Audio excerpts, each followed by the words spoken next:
can only find our true direction when we let the wind of change carry us. Mimi Novich.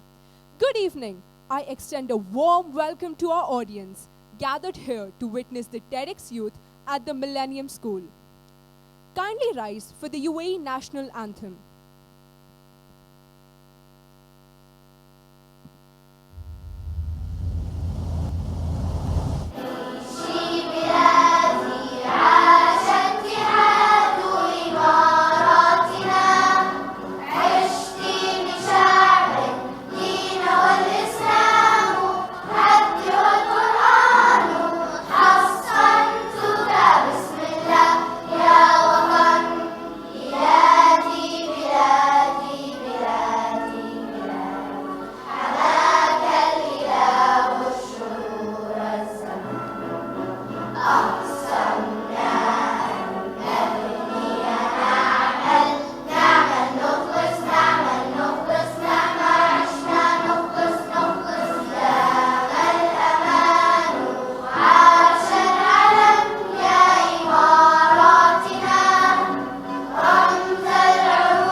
Please be seated. We begin the event with the surah recitation by Sayyid Azam of 11E. أعوذ بالله من الشيطان الرجيم بسم الله الرحمن الرحيم الرحمن علم القرآن خلق الإنسان علمه البيان الشمس والقمر بحسبان والنجم والشجر يسجدان صدق الله العظيم. A grassroots initiative at TMS to research and discover ideas worth spreading. Initiated in 2019, we aim to uncover new ideas and novel points of view to spark inspiration within the community.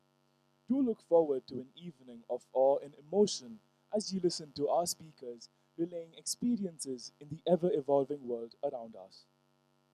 We are honored to have Mr. Steve Arnold, corporate head of the gifted and talented GEMS Education, amidst us today to witness this awe-inspiring event.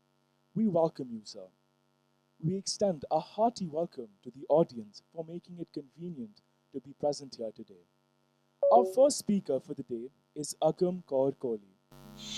Before we begin the event, here's a message for you from TEDx. Agam Kaur Kohli, a grade 10 student, loves expressing her creativity in various forms, whether through writing stories and poems or playing music. She has also discovered a passion for public speaking, which has led her to participate in numerous events and competitions. Agam thrives on challenges and is always eager to grow through new experiences. In her speech, Agam takes a light-hearted look at how the pandemic reshaped our everyday lives, particularly in education, from the shift to virtual classrooms and the hurdles of online learning to the unexpected opportunities it created. She shares how this experience helped her and all of us adapt to a new way of living. She'll also touch on how AI quietly integrated into our daily routines, transforming how we learn and work. Together, we'll explore how embracing these changes can equip us to face the future with resilience and optimism. Remember when school was a place we went to and not just a website we logged into?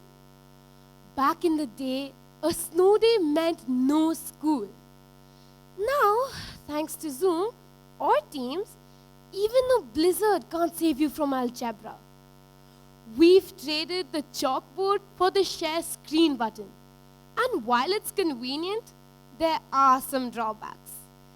Like accidentally unmuting yourself while yelling at your sibling. Good evening to one and all present here. My name is Agam Kaur Kohli and I'm currently in grade 10. And this was my reality when the pandemic hit. At that time, I was in grade 6.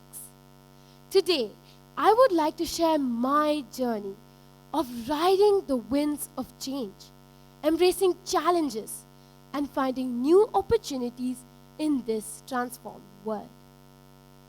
As a student, I faced my own set of challenges. I remember this one time when my internet decided to take a break, right in the middle of my online class. I then had to explain my teachers that the reason my answers were missing wasn't because I didn't know them, but because my Wi-Fi seemed to know them all too well and wanted to keep them a secret. But it wasn't all bad. Our school did its utmost best to make this transition smooth. Teachers became tech-savvy superheroes, mastering new tools to keep us engaged. They went through countless apps and platforms, ensuring that we continued our education seamlessly. They turned their living rooms into classrooms, learned to troubleshoot tech issues on the fly, and found innovative ways to keep us engaged. Their resilience and dedication was nothing short of heroic. For me, online learning became an opportunity to develop self-discipline. I set up a study corner at home, created a schedule, and even went through content beyond the curriculum. I found websites and links that sparked my curiosity, turning challenges into learning adventures. One of the biggest challenges was missing friends and family. The lack of physical interaction took a toll on me. I missed the laughter, the shared lunch breaks, the simple joy of being together. Even though we couldn't meet extended friends and family, we found new ways of staying connected. Virtual game nights, video calls, and even drive-by celebrations became the norm. We might have been physically apart, but emotionally, we were always this close. So social interactions have evolved. We've all become masters of the virtual happy hour. Congrats on figuring out how to hold a conversation and a drink while your Wi-Fi lags. Birthdays, weddings, and even graduations, all celebrated from our screens. It's not quite the same, but it's made us appreciate the simple joy of being together. So the pandemic forced us to adapt quickly.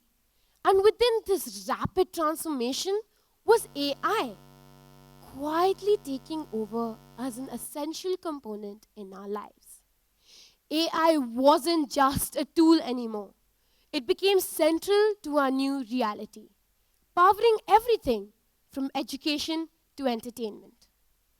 While the pandemic may have accelerated these changes, it's AI that's driving them forward. So let us understand, how exactly has AI transformed our lives? Take education, for example. Teachers have become tech wizards, using AI-powered tools to personalize learning, provide real-time feedback, and even take us on virtual field trips. Gone are the days of chalks and erasers. Now, we have AI-enhanced classrooms where each student can learn at their own pace.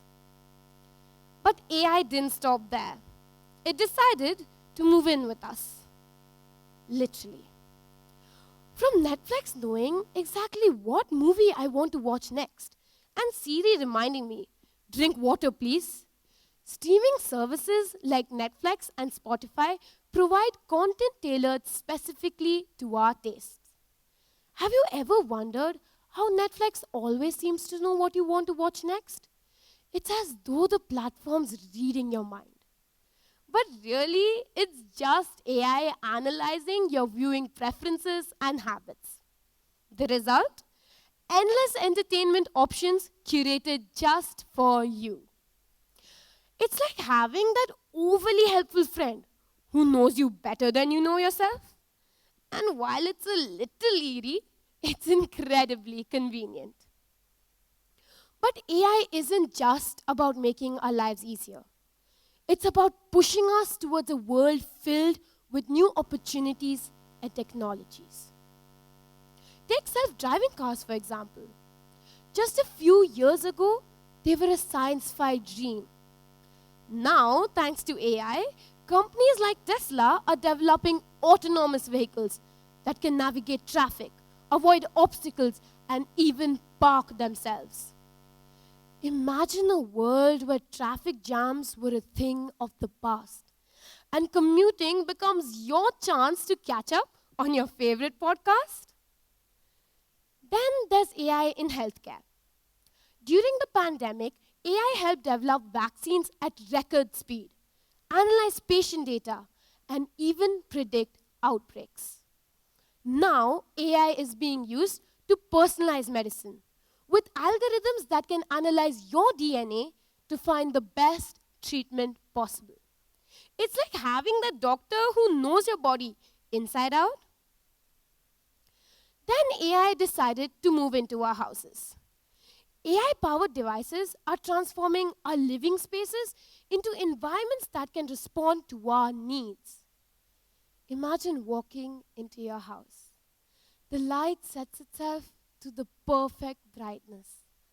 The thermostat sets itself to the perfect temperature. And your favorite music starts playing in the background. Companies like Google and Amazon are leading this charge with devices such as Google Home and Alexa, making our houses smarter, more efficient, and more comfortable than ever before. Work life has probably seen the most significant change. Official attire now consists of business on top and pajamas on the bottom. The mute button has saved millions a meeting, from the sound of the barking dog or of the blender. But the biggest challenge? Maintaining the illusion of productivity while your cat walks across your keyboard. The online life has transformed the way we socialize, interact, and even work. Virtual meetings, once a novelty, have become a norm, with platforms such as Teams and Zoom taking over the conference rooms. As a teen myself, and for all those children entering their teenage years, this can be a particularly turbulent phase filled with challenges. Typically, teens face issues such as social anxiety, the pressure to fit in, or the struggle for independence. The pandemic, however, introduced a unique twist to these traditional growing challenges. All of a sudden, social interaction shifted online, which first seemed like a hurdle, but quickly turned into an advantage. The online platform provided a buffer for those facing social anxiety, allowing them to build relationships at their own pace. It leveled the playing field, as everyone was learning to navigate this new normal together. Additionally, teams developed skills such as self-discipline and time management skills. Without the structure of a physical classroom, they had to take the responsibility of education into their own hands, fostering a sense of independence. Globally, we have seen incredible resilience. Communities have come together in ways we could have never imagined. We've learned to support each other from a distance, proving that even if we are apart, we're never truly alone. Innovations have surged, from new ways of connecting to vaccine development. Now, as we slowly transition back into the normal, many of these changes have become permanent fixtures. Remote work offers flexibility, allowing people to balance work and life more efficiently. Education has become more accessible as online resources aid traditional learning. Overall, we've learned to accept the simple moments we get to spend together. So, as we ride the winds of change, let's embrace AI and the incredible future it upholds. While the pandemic may have accelerated these changes, AI is what's driving them forward. It's up to us to navigate this world. A world where AI isn't just a tool anymore, but a partner in our everyday lives. Change is inevitable, but it's also an opportunity for growth, resilience, and most importantly, humor. Thank you. Thank you, Ms. Kohli. Our next speaker is Nishka Paul. Nishka is a 16-year-old student who has a passion for music and theatre. She loves to journal and read about philosophy. She joined TMS in grade 10, relocating from the National Capital Region of Gurgaon with her family. Reflecting on her journey, where her life underwent drastic change almost overnight, she sees change as a necessary catalyst for evolution.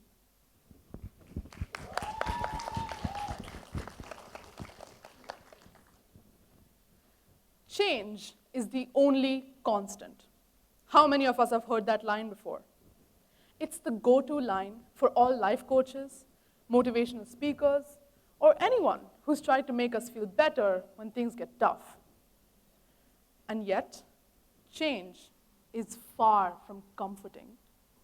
It's messy, it's unsettling, and it almost never asks for your permission. Good evening, everyone. Today, I want to talk about how change knocked on my door. And like the most of us would, I completely ignored it. But as it turns out, change doesn't wait for you to be ready. It sneaks in, upends your life, and suddenly, everything you thought you knew is different. So let's go back to 2 years ago. There I was, a grade 10 student, studying at my school in Gurgaon, India. I had my friends, my family, my routines, and a familiar environment around me that made me feel safe. I was gearing up for my exams, already planning on how I'd have the most epic summer ever. But life had other plans. One evening, my parents sat me down and they told me that we were relocating to Dubai. New country, new city, new school, new friends, new everything. And what's more, my grandparents weren't coming with us. In just a month, I found myself thousands of kilometers away. The familiarity of my home, my friends, the people I'd grown up with were suddenly just memories. I remember everything felt foreign. I felt like I didn't belong. And I couldn't help but ask myself, why me? Why now? It's one thing to hear that change is good for you. It's another to feel like you're drowning in it. My first few weeks at the new school, I'd spend all my lunchtimes alone, sitting in a corner of the classroom pretending to read. It was my safe space, where I could avoid the awkwardness of trying to fit in.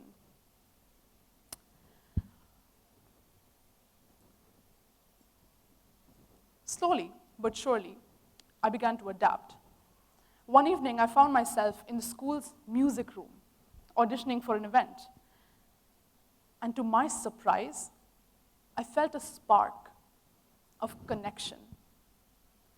You see, it wasn't about impressing anyone, and it wasn't about being perfect. It was just about being present, about letting myself be part of something again. Just like that, I realized that change brings opportunity, a chance to grow. I started helping my parents more at home, cooking simple meals, taking care of my brother. These were things that I never had to do back in India. But here in Dubai, they became small ways of grounding myself. Introduced to theater, I found a side of myself I didn't know existed. A leader, a storyteller, someone who could connect with people even when words failed. I learned to work with people from various different backgrounds, each with their own stories of change and adaptation. And it led me to realize that everyone, in one way or another, is dealing with their own version of upheaval, their own challenge. And sometimes, it's these very challenges that shape us into who we're meant to be. And what's true for me is true universally as well. How far are the dark years of COVID now? Isn't it strange how everything we knew changed almost overnight? And yet, it was these years of loss and sorrow that boosted small businesses by 20% and more, our biggest surge yet. And that, my friends, is true for all. Because you see, that's the thing about change. It doesn't just disrupt, it also reveals. It shows you what you're capable of when everything else is stripped away. Would I have discovered hidden talents, made meaningful friendships, or discovered a passion for new subjects if I had stayed in my comfort zone? Probably not. But change forced me to confront my fears, to embrace uncertainty, and to grow in ways I never thought possible. So, the next time change knocks on your door, don't rush to close it. Take a deep breath, open it, and see what happens. You never know. You might just end up somewhere extraordinary. Thank you. Thank you, Miss Paul. Our next speaker is Miss Sonali Banerjee, a dedicated educator from the English department and a lifelong learner with a wide range of interests. A passionate advocate for positive change, she combines her love for storytelling with her ability to connect people from diverse backgrounds. Enriched by her extensive travels, exploring different cultures and perspectives, Ms. Banerjee firmly believes that simple ideas, though often subtle, can lead to profound, long-term impact. Hello, and a very good evening to everyone. I'm Sonali Banerjee, and I'm here to share my story of riding the winds of change with all of you. I know my stories will be slightly different from the children's stories that we are already listening to, but I'm sure there are people who would like to listen to the stories of days when AI was not there and how all of us were introduced to all this. So, I was born in an island far from the mainland of India. Moving from there, I spent my childhood in a beautiful cantonment surrounded by lush green forests and snow-capped mountains. As a child, I was very responsible, obedient, and sensitive. From there, I became a young person who led, I would say, a reasonably unconventional life. From there, I understood that change is my partner for life. Because it's like sometimes I am after change, sometimes change follows me. So when I got to hear that the theme for this year's TEDx is riding the winds of change, I didn't know I was going to speak, but the first thoughts that occurred were, well, if you really want to share some stories of change and you want to share the stories that you've experienced, then you must have lived on this planet for about 4 or 5 decades, probably like I have. But then now listening to the children, I know that I was not right completely. Anyway, so when the opportunity came to me, I was less excited and more afraid. I was nervous. Not so much because I had to speak in public, but for the very reason that, you see, in order to reflect on my journey, I will also have to end up revealing my age to all of you. And I was very, very worried about that. Because for women, you see, you can talk to them about their beauty, their grace, their intellect, their achievements, but the moment you discuss their age, or even expect them to discuss their age, like I'm doing today, you would be doing something like touching the third rail, right? So that was my anxiety. Nevertheless, I decided to keep aside my nervousness or my anxiety about sharing my age, and I decided to share my story authentically and effectively with all of you, without the fear of sharing my age with all of you. So this is a disclaimer. This is my story. And this may not be your story, but I believe that some of you might be able to relate to something that I'm going to talk about. But aren't we all weaving our beautiful, unique stories of change every day? So this is just one of that. And I will now take you back to the 20th century, the end of the 20th century and the beginning of the 21st century. Now, did I sound like I was from the Egyptian mummy's age or something? Yeah, because I'm talking about transition of centuries here. Well, the first big change that impacted the youth of my generation was the advent of computers. Now, I would like to tell you this, that I was in my school to collect my reports, graduated high school, and there I go, and I see this box, which looked similar to the typewriter, but not as, as compact as that, a little bigger than that. So maybe some of my friends would have believed that this could be a magic box that could, grant your wishes, but I underestimated it. I thought, oh, this must be something, just a better version of the typewriter. I didn't see it coming. I didn't see what change, what impact that computers will bring to our lives.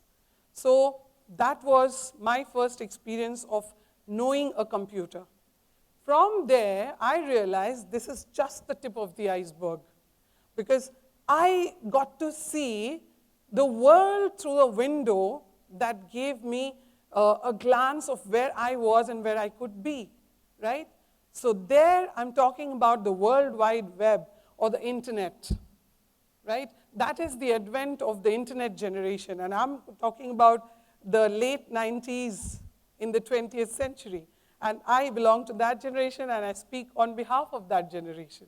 All right, so there was internet, and it was so overwhelming to sit there in one internet cafe and surf through and explore the world that's in front of you. But I would like to share one, small thing. Internet used to cost a fortune those days. I remember having spent rupees 100, which was a major part of my pocket money those days, on surfing the net, right? So that I sacrificed because I knew what I was getting. From there, we saw the Y2K scare. Those of you who are in school studying, I'm sure you don't know about the Y2K scare.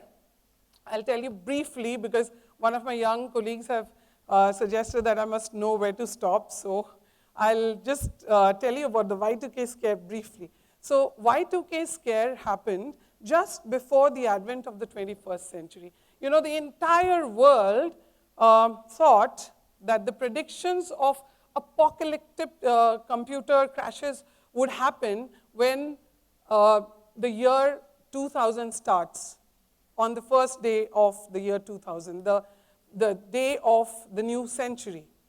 So these predictions led to a lot of chaos around us. And we were all, as young people, witness to all that chaos. COBOL programmers who were retired were brought back to service. They were paid huge sums of money. There were graduates who had knowledge of COBOL programming. They came back. And all IT administrators were working day after day to just resolve that issue of Y2K scare. What happened on 1st January 2000? Almost nothing of what was predicted, except for a few data sorting errors and a few computers that showed a wrong date or time. There was actually nothing. The Earth was still revolving on its axis as it was the previous day. So that was Y2K scare for you, all the new generation people. So I lived through the next 2 decades with what I decided to make my partner of change, the internet. And in the forthcoming 2 decades, how from that girl who spent her entire pocket money on 1 hour of internet surfing, I became a woman who could hardly live her life without the internet. I didn't realize that. So from online banking to shopping online to watching recipes and consulting doctors online, there was a lot that internet was giving me in my personal life. And at the professional front, computer and my knowledge of internet also helped me make classrooms more engaging way back. And thus, internet became a part and parcel of every human being who grew around my period, right? So I would just like to share statistics with you. If you look at what you see here, I'm talking about the 1990s and the early 20s when I spent 100 rupees for 1 hour. Now, if you look at my country, my home country, India, and the data that I have to show you, today almost 55% of the population of my country is using the internet, right? And what started there in the early 20s, we have reached here. You see, for 1 GB data, this is the statistics that an Indian, average Indian, maybe sometimes our weaknesses can also become helpful because of the huge population maybe, that we are spending about just $0.26 for 1 GB internet, mobile internet data, right? So it would be a sin if I didn't share this very interesting thing with you. Not that the bills affect me, but you look at the bigger picture. So in the year 2024, in India, I pay rupees 500 for an internet connection for 24/7, unlimited, right? That comes around just 22 AED, I think approximately. And here I am in the UAE. I could not live without the internet from the day I arrived here. So you won't believe that I pay a bill of 3,015 AED for internet compared to that 100 rupees that I paid for an hour. That 315 translates to something around 7,000 Indian rupees. So some of you might say, you must look at the big picture. I will, but here it's not about the bills. Here I'm trying to tell you how obsessed I am with the internet. That is how my generation, that had never seen even the computer in the classroom, you see, has evolved. So this is where we are, and I was talking about the external changes, the major external changes that had impacted my life so far. Now, there's something that I cannot miss here, and I wanted to make it a point to mention this, that I strongly believe that all of us women, irrespective of our age, nationality, caste, creed, color, are by birth, naturally, we are champions of change. Why I say that, gentlemen, no offense intended here, because I'm probably not in a position to, share what kind of journeys you have and how you deal with changes. So I just stick to talking from a woman's point of view. So we deal with changes every day, from hormonal to physiological to emotional changes. And one interesting fact that all of us know, but sometimes we need to talk about, is that we were never taught how to deal with these changes. Probably we will have a school curriculum which will, impact children more on how to deal with such changes in their lives. Probably children are already doing that. But we always handle that problem or that change with grace and smile, with a few exceptions of those tantrums and mood swings here. So this has been my story of change and how I have dealt with them. The changes have come naturally, and I have embraced them. There have been times when I have invited some changes, and that have always led to learning and growth for me. So far, so good. You think I am saying that I am the perfect example of that person who deals with changes in life? Perhaps not. I would like to conclude by stating about a change that I probably could not deal with so well.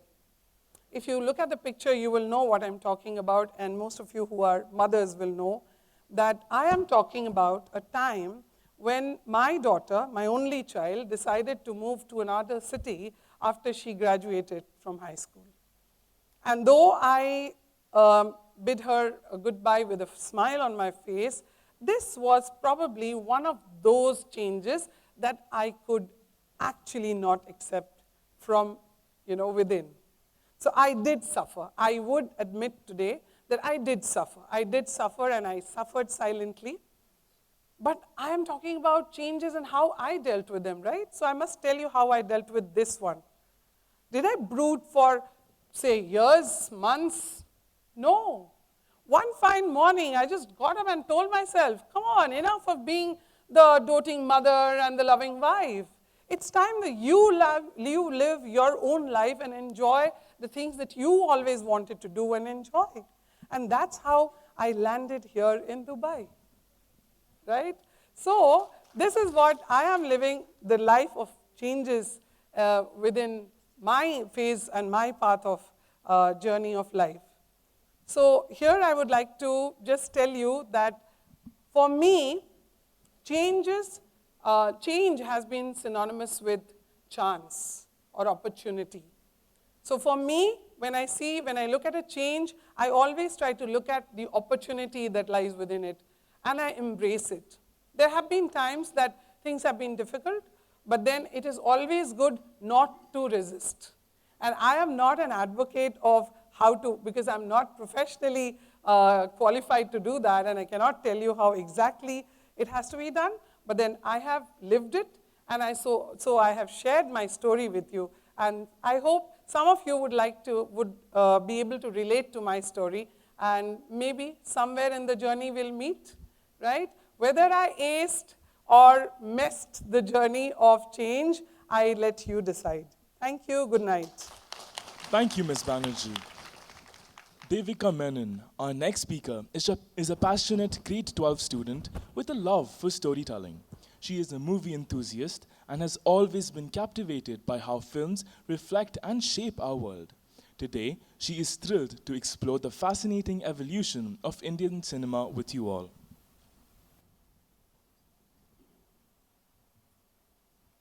Winston Churchill once said, "To improve is to change. To be perfect is to change often." Now, whether you find that quote mildly terrifying or highly inspiring depends on whether you love spontaneity and chase it like a thrill seeker on a roller coaster, or you avoid it like a test on a Monday morning. But here's the thing, whether we embrace it or resist it, change is inevitable and is the only constant in our lives. Hi, I am Devika, a grade 12 student navigating the whirlwinds of high school, teenage drama, and of course, exam anxiety. But today, I'm here to talk about something far more dramatic than my report card: Indian cinema. Yes, the Bollywood, Tollywood, Collywood, and a bunch of other woods you probably did not know existed.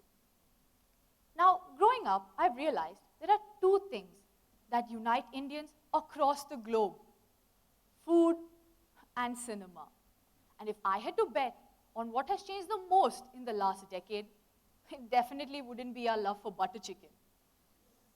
Let's take a step back to where it all began. In 1913, Raja Harish Chandra, the first Indian cinema, graced the silver screen. It was silent.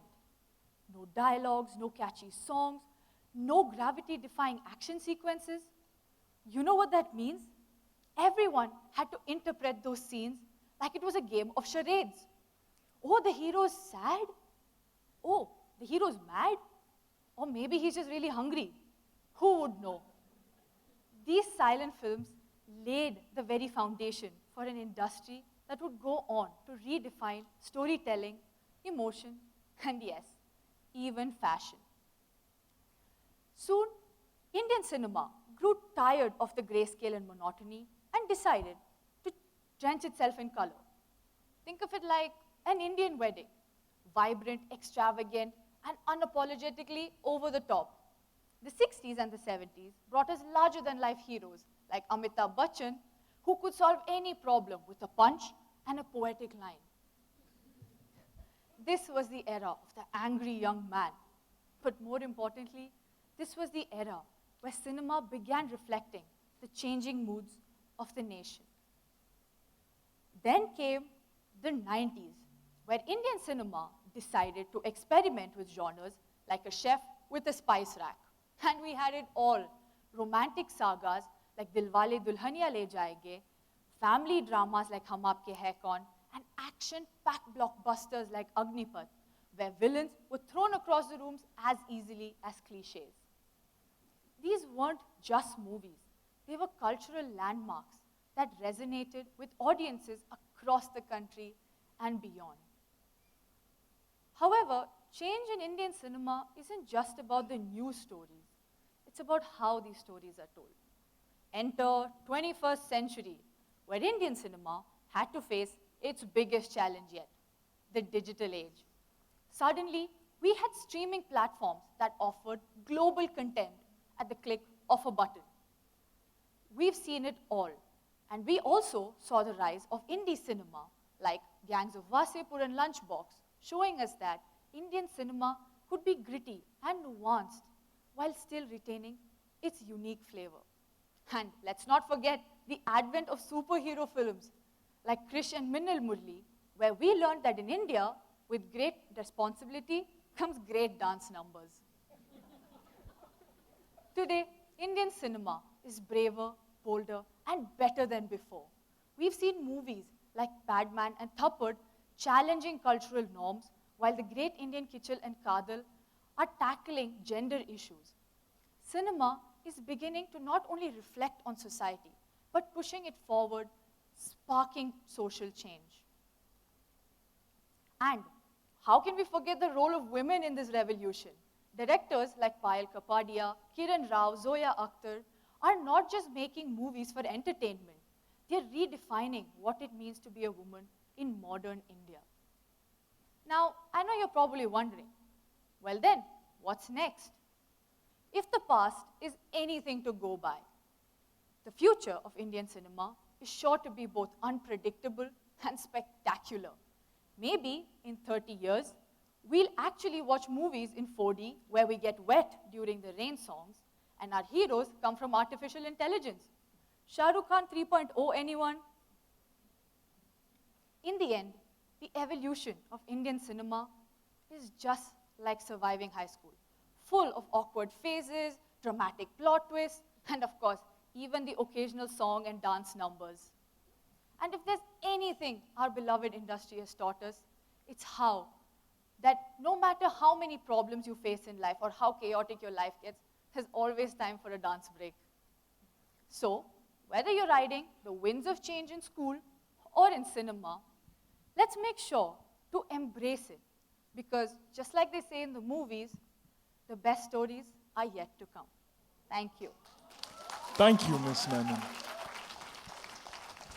Prepare to be captivated by the dramatic intensity and intricate mastery of Johann Sebastian Bach's Toccata and Fugue in D minor, being performed by Advay Dubey. The toccata represents a musical form for keyboard instruments that is designed to reveal the virtuosity of the performer's touch. The fugue is a technique characterized by the overlapping repetition of a principal theme in different melodic lines. Originally composed for the organ, this piece has become synonymous with the grandeur and mystery, often evoking imagery of grand cathedrals or powerful moments in film. Tonight, however, we present a special piano rendition showcasing the incredible versatility of both the composition and the instrument.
Mr. Dubey, for that melodious rendition. The next speaker is Syed Azam. Azam is deeply immersed in the art of public speaking, actively participating in a range of elocution platforms. He excels at Model United Nations conferences, where his sharp negotiation and communication skills truly shine. Known for his assertive and persuasive oratory style, Azam will be exploring the themes of emotional intelligence and personal transformation in his talk today.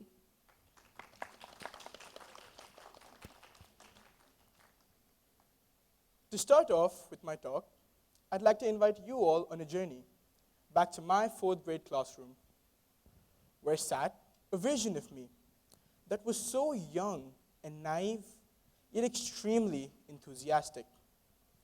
The story set 2 weeks before our class assembly. I still remember my teacher was handing out roles.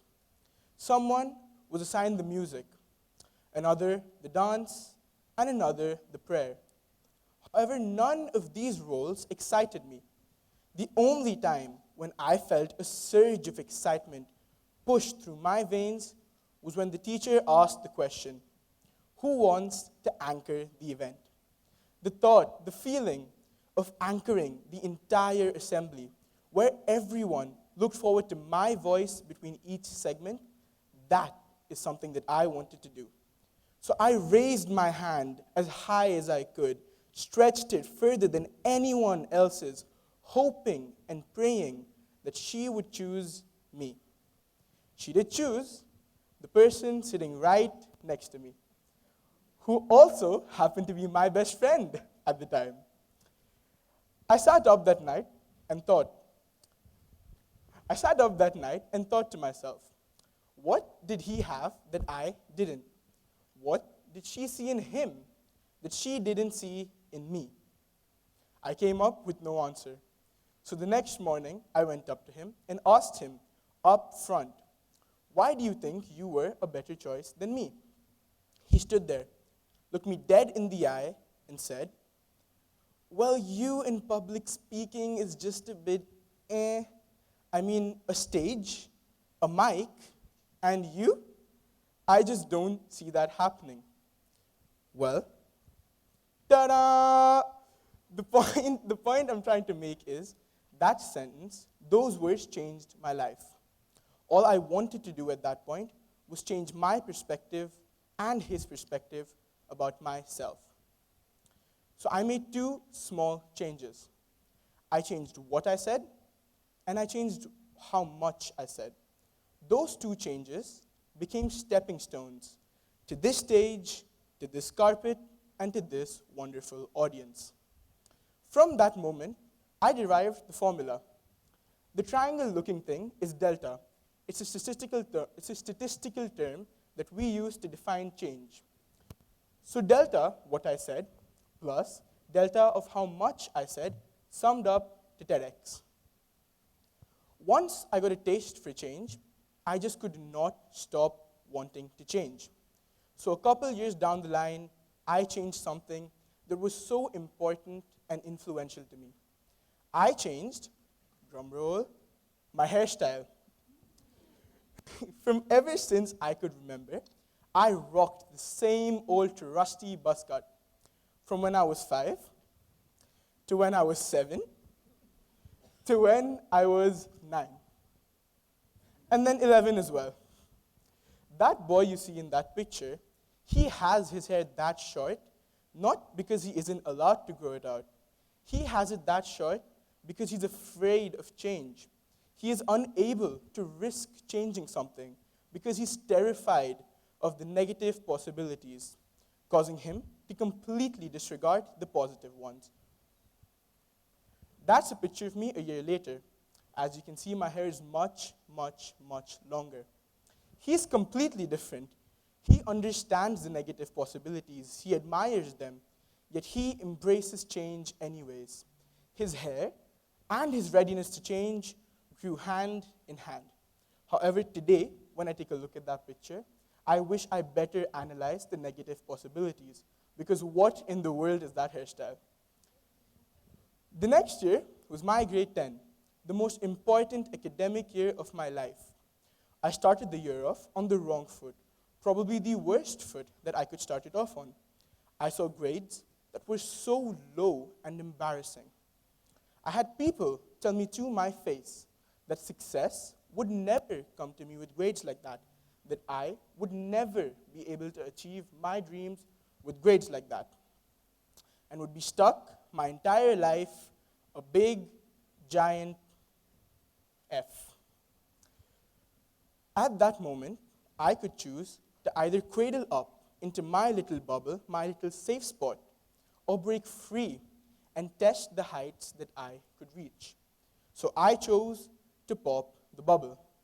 I made small changes, woke up 15 minutes earlier today, 25 the next, and 30 the day after. One more paragraph today, one more chapter the next, and one more worksheet the day after. I carry this as a sign, as proof of the true power that lies within change. This is my academic excellence badge, the one I was awarded not too long ago on this very stage. This badge makes all those long, sleepless, laborious nights worth it. This badge makes all those weekends at home struggling to do math worth it. The older you get, the better you understand that change gives you wings. And with those wings, you can choose to either fly towards your dreams or away from your dreams. And which direction you fly in, that and only that is something that you and I can decide. When you understand this, that's when you realize that true beauty isn't in your height, your weight, or your hair. True beauty is in your ability to change. Because anything that I can point out, you can change. You can change your hair, and you can change your weight. So if every imperfection that I can point out you can change, what stops you from being perfect? Thank you. Thank you, Mr. Azam. Our next speaker is Manya Sethi. She is a passionate dancer, a skilled taekwondo player, and a talented public speaker, with an impressive collection of accolades in each area. But when she's not mastering dance routines, perfecting taekwondo kicks, or captivating an audience, you'll find her indulging in culinary adventures, discovering the city's hidden gems, or people watching with a steaming cup of chai in hand. These little escapes fuel her curiosity and creativity, inspiring her to explore the deeper layers of the world around us. Her journey began with her father's words of wisdom, which sparked curiosity about the evolving change in marriage. In her talk, Women Riding the Winds of Change, she delves into the shifting perspectives on marriage, particularly among modern women. With a touch of humor, personal anecdotes, and a bit of history, she explores how marriage, once considered the goal for women, has taken a backseat to careers, financial independence, and personal growth. Today, more women are choosing to live life on their own terms, whether that includes waltzing down the aisle or not.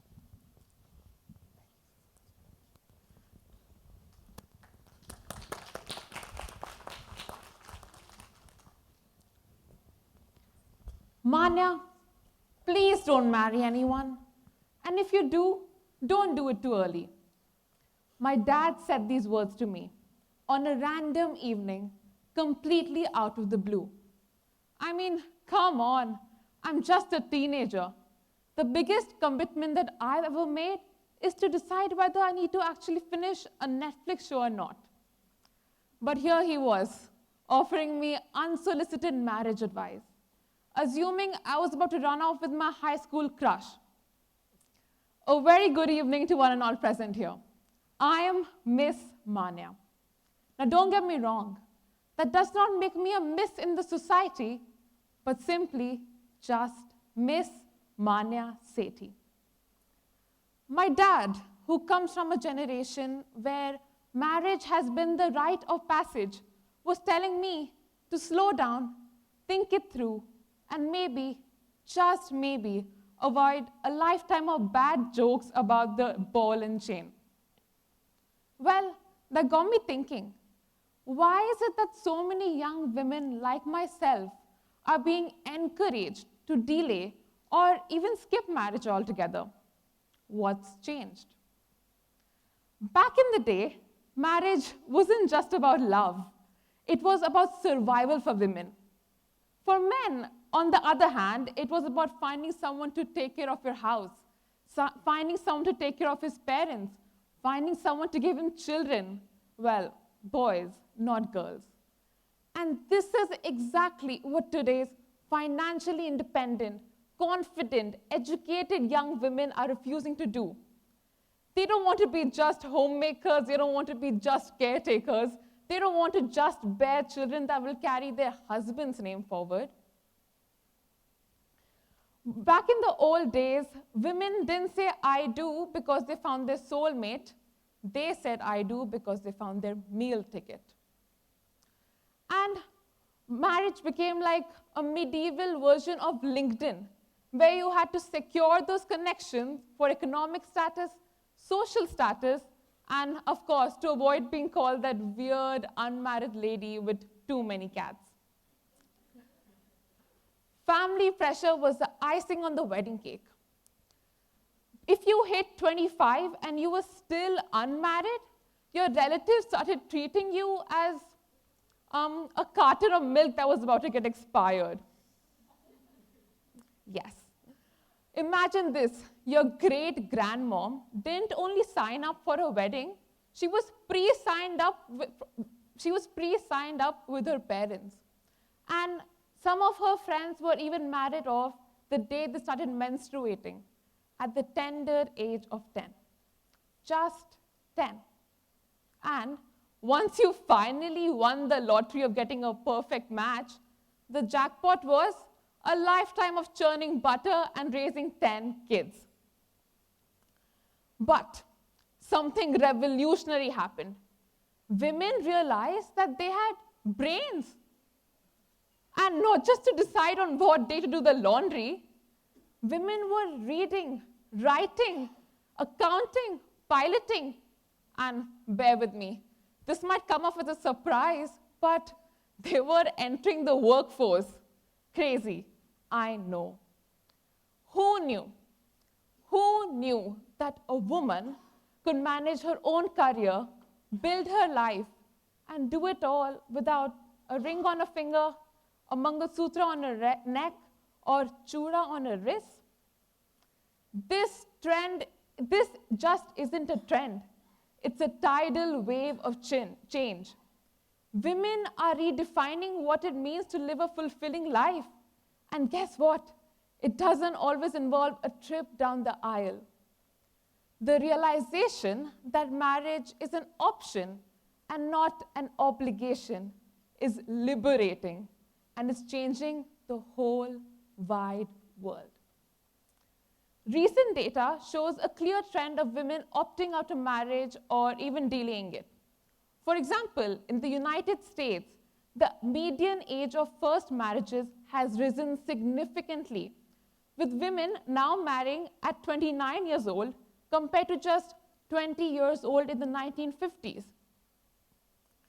Now, fulfillment comes in a variety of forms, be it traveling the world, spending time with your friends and family, pursuing a career, or even being happily married. But it's all about finding purpose in my actions, finding passion in my work, and finding happiness in my life. Allow me to introduce you to my bua. Here she is in Uzbekistan, here in Georgia, and here in Indonesia. The list keeps going on and on and on.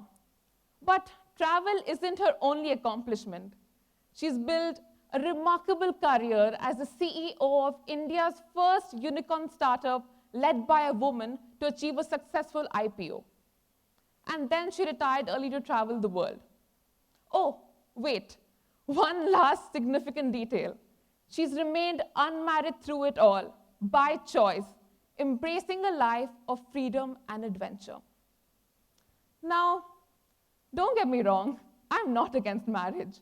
Marriage is beautiful. But all I'm saying is, when women are refusing to get married, they're talking about a broader refusal to accept that there's only one way to a fulfilling life. According to recent studies, a woman's chance of marrying decreased by 40% with an increase of 16 IQ points over 100. Whereas for men, their chances increase by 35% with every increase of 16 IQ points over 100. Why? Let's think about it. With higher IQ comes higher education levels, career ambitions, independence. And the thought of trading all that for the security of marriage doesn't sound as appealing. And as a matter of fact, who says marriages are secure anyways? When you've got a brain that can juggle complex equations, build rockets, the idea of committing to lifelong duty as in-house unpaid urban clap doesn't sound as enticing, does it? Oprah Winfrey is the quintessential example of a woman that embodies the mindset and values of the generation. When asked in an interview why she decided to remain engaged rather than marry, she said, "Whoa, I'm talking to a lot of messed up people, and they're only messed up because they had mothers and fathers who didn't realize how serious this job is." Oprah's candid reflection highlights one key aspect of modern womanhood. It's that traditional expectations and values do not fit every individual's path. She went on and said that she finds her fulfillment through the Oprah Winfrey Leadership Academy for Girls in South Africa, and she doesn't regret her decision at all. Her life is a testament to the fact that women nowadays are not just checking off society's to-do list, they're rewriting their own lists. So, to all the single, ambitious women out there, the next time some overtly curious agony aunt corners you with the question, "When are you getting married?" just say, "Oh, don't worry, I'm committed to living my life the way I want to." Thank you. Thank you, Ms. Katie.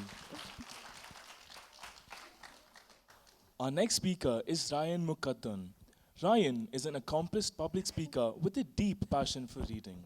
His outstanding speaking skills have earned him numerous accolades, a journey he continues to this day. Today, he will be addressing a critical force shaping our lives, sustainability. Let us give him our full attention as he guides us into the world of sustainability. When the winds of change blow, some build walls, while others build windmills. An ancient Chinese proverb, and it can't get any better than this. Winds of change. What does the term really mean? Changes in the way we act, think, or an influence that cannot be resisted are known as winds of change. Now, let's talk about a crucial wind of change that has come into our lives: sustainability. Don't we see sustainability in all forms and shapes around us? Plastics, fuel, paper, and whatnot. Everything and anything that adds to the carbon footprint of Mother Nature is identified, and alternatives are evaluated. A major change sustainability has brought into our lives here in Dubai is a reduction of single-use plastic items in malls, supermarkets, etc. An example of this would be Carrefour.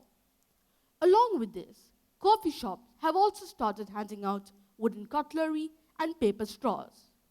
Even in restaurants where takeaways used to be served in plastic containers are now served in paper containers. But sustainability is nothing new. In olden times, people used to use paper bags made out of newspaper and folded in the shape of a cone, tied with a piece of jute string. I remember my grandfather telling me how he used to go to the shops and get a paper cone just like this, and how he used to use it to carry the items he bought back home. And this existed at a time when sustainability was not even a concept. This trend is now coming back as a lot of shops are switching to paper bags instead of plastic bags. Another big area where the winds of change literally finds its home, pun intended, is the world of aviation. Airlines are taking small but significant steps by reducing all single-use plastic items on board. The story doesn't end there. Most of the greatest brands we know in aviation have committed themselves to a carbon-neutral future. Using sustainable aviation fuel is a giant step forward in this front. Yet another fantastic example was set by Cochin International Airport, right near my hometown in Kerala, India. This is the world's first fully solar-powered airport. Guess what is the growing trend in sustainability in the UAE? It is literally the fields of agriculture. Growing wheat in the middle of the desert might seem like the plot for the next Mission Impossible movie. But believe it or not, Sharjah has made this happen since the year 2022. The wheat farm in Mileha, Sharjah, was launched 2 years ago to contribute to a sustainable supply of grains for Sharjah and the other emirates. The initial wheat cultivation phase was for 400 hectares, expanding in the future to 1,600 acres. Another similar and exciting story is unwrapping at Emirates Bustanica, the world's largest indoor vertical farm.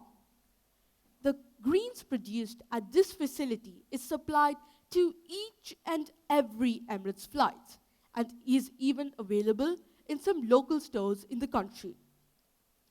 Along with this, the facility has the capacity to produce more than 1 million kilograms of exceptionally quality leafy greens every year, equivalent to 3 tons daily, while using 95% less water than conventional agriculture.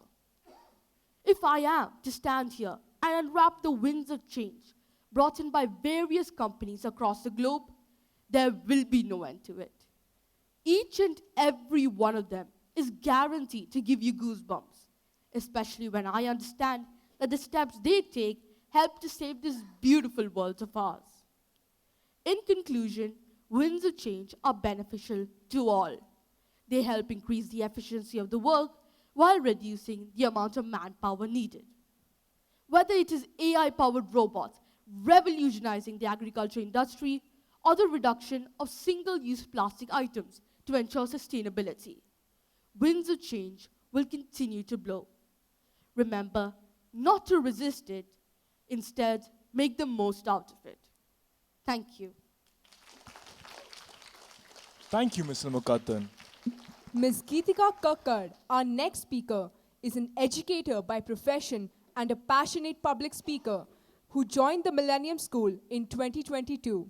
With specializations in business studies and entrepreneurship, she is a dedicated educator who strives to make a meaningful impact in her students' lives.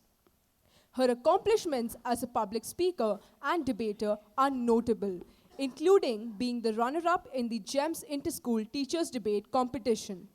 Today, she brings her wealth of insights to address our topic. Please join me in welcoming Ms. Geetika Kakkad.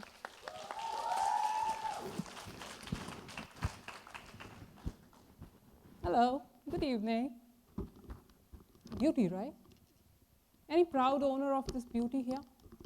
Can't see though. Trying to buy it? I'm sorry, please bear with me because I'm a teacher and questioning, it comes innate. So what makes you buy it?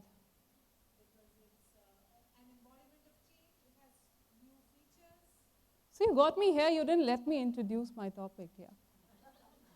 She already mentioned change.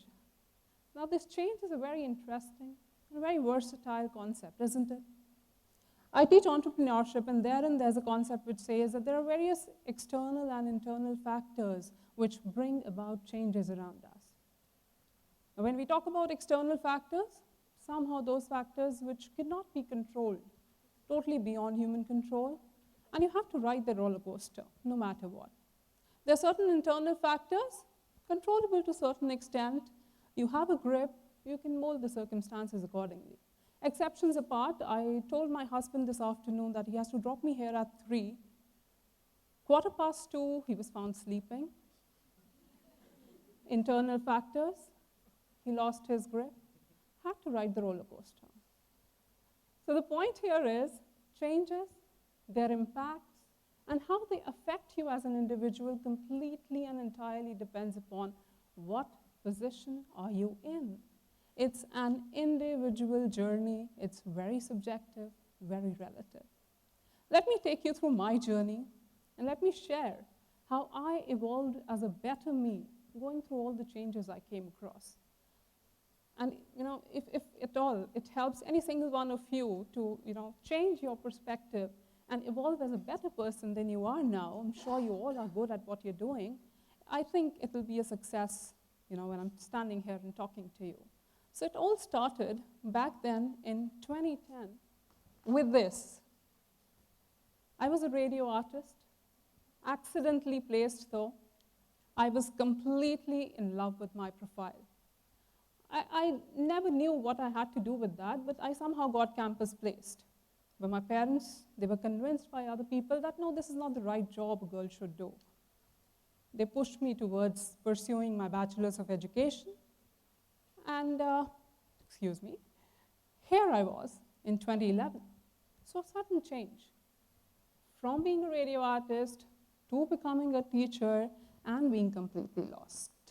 I could not join the dots. I was slagged, I was staggered.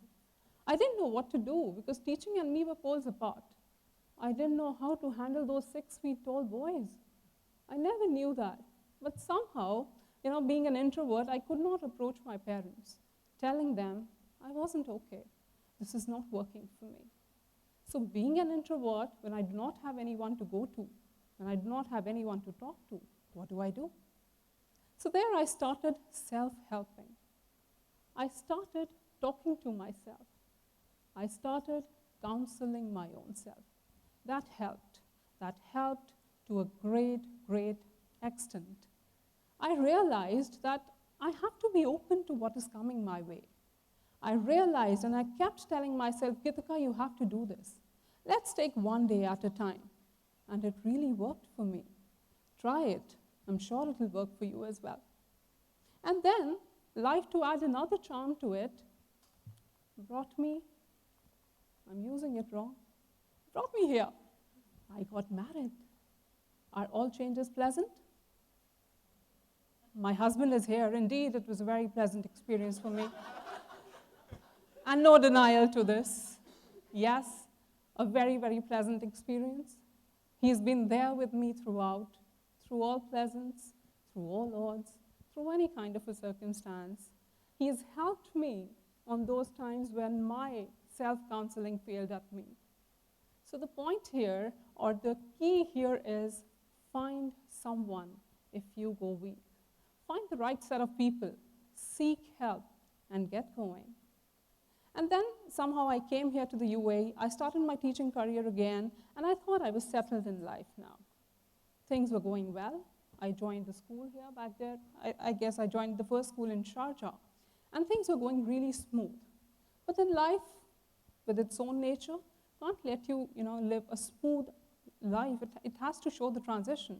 How many of you have faced this, that, whenever you're feeling comfortable in life, something is there at your door knocking. Surprise, surprise. Anyone? Most of us, right? This happened with me. Motherhood, an entirely transformational journey. Blend of emotions, blissful, overwhelming, most of the times thought paralyzing. With God's grace, I'm blessed with 2 boys. Do I need to state my condition any further? I hope it's understandable. My younger one is a challenge of his kind. Even meditation fails there. It's very taxing, it's very challenging. And I always try to become a very kind mother, adapt to what is happening, how parenting is changing.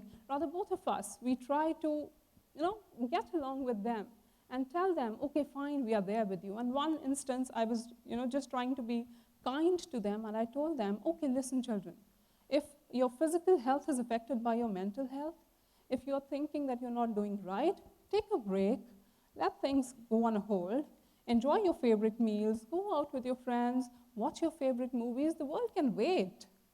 And believe me, the world kept waiting. I kept waiting. And then I had to go back to the traditional motherhood form of mine and bring them back to track. And suddenly it just made me realize that, am I not good at it? I'm not being a good parent.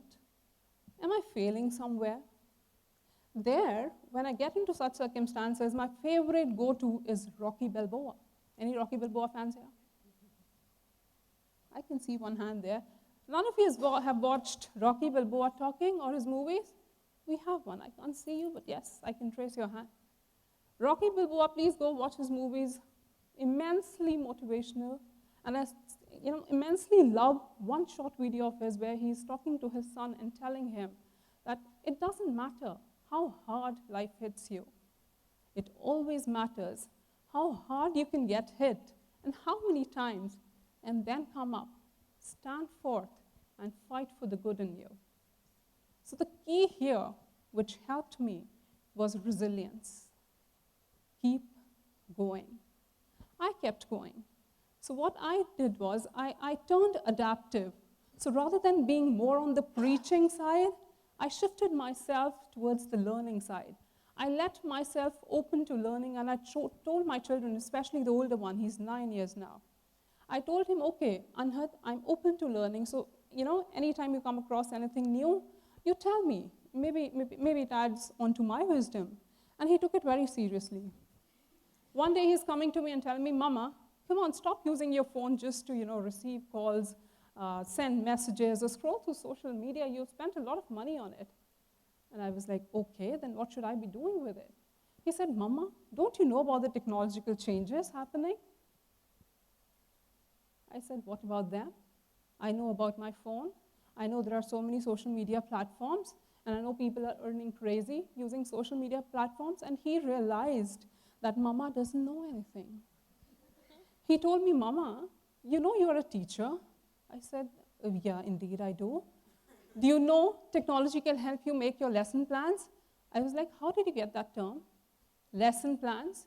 And he said, Mama, you can make such nice worksheet for your students. My teachers do.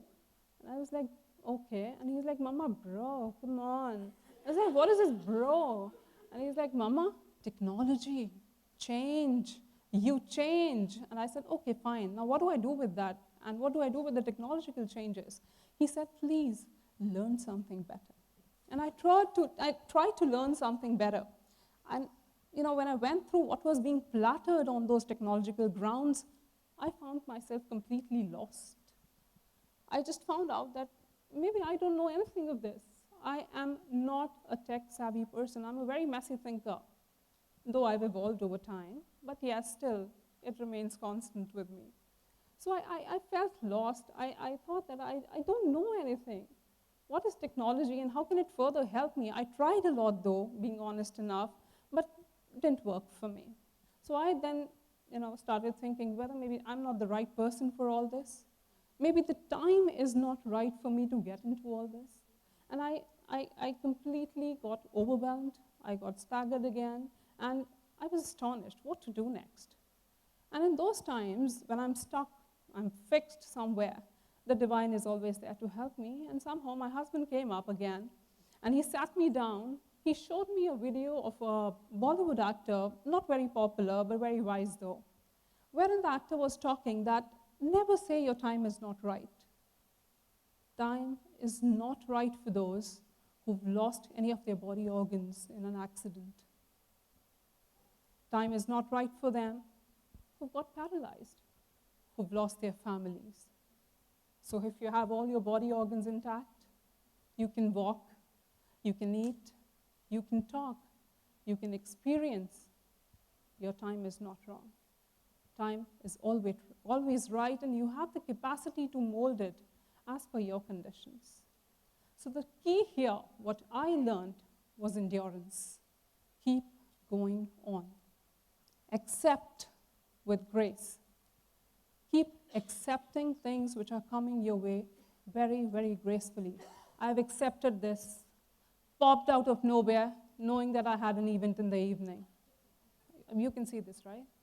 Very embarrassing for a girl, a woman. But somehow, I accepted gracefully. So there are various methods, there are various ways through which you can evolve as a better you. There's no, what you say, a special guru mantra for being very kind, being very nice, and evolving brighter in the world where you are surviving.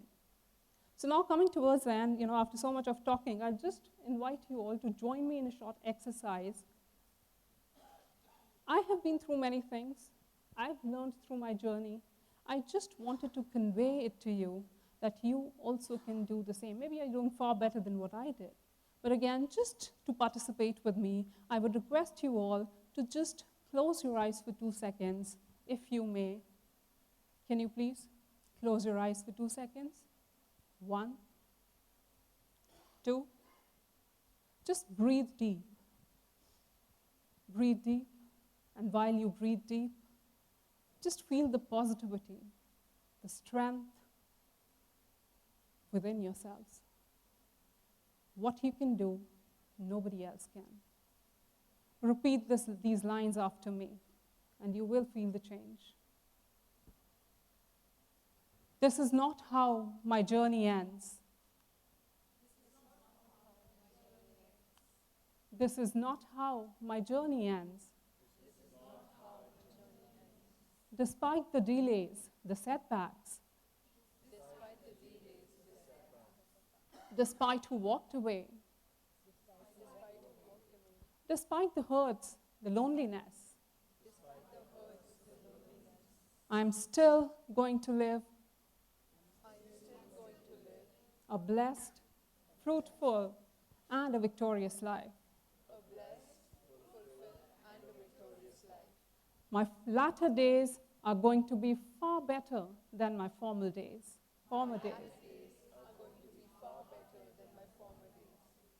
And here I make an agreement with me. It's all going to happen. It's still going to happen. I'm a brave fighter. It's still going to happen. I'm going to evolve better and brighter. Thank you so much, all of you. So just remember, the keys to adapt to these changes: self-help, resilience, endurance, acceptance. You can change it all. Thank you. Have a great evening. Thank you, Ms. Kakkar. Ladies and gentlemen, let us reconvene our enchanting evening after a 10-minute break. Performance. Bharat Gupta is a prodigious young Bharatanatyam dancer who has made a lasting impression on both national and international platforms through his mastery of this traditional Indian classical dance form. Renowned for his graceful execution and profound understanding of Bharatanatyam, Bharat has consistently wowed audiences with his dedication, precision, and artistry from a very young age. His dedication to his craft has not only earned him widespread recognition, but has also solidified his reputation as a distinguished performer in the realm of classical dance, both in India and internationally.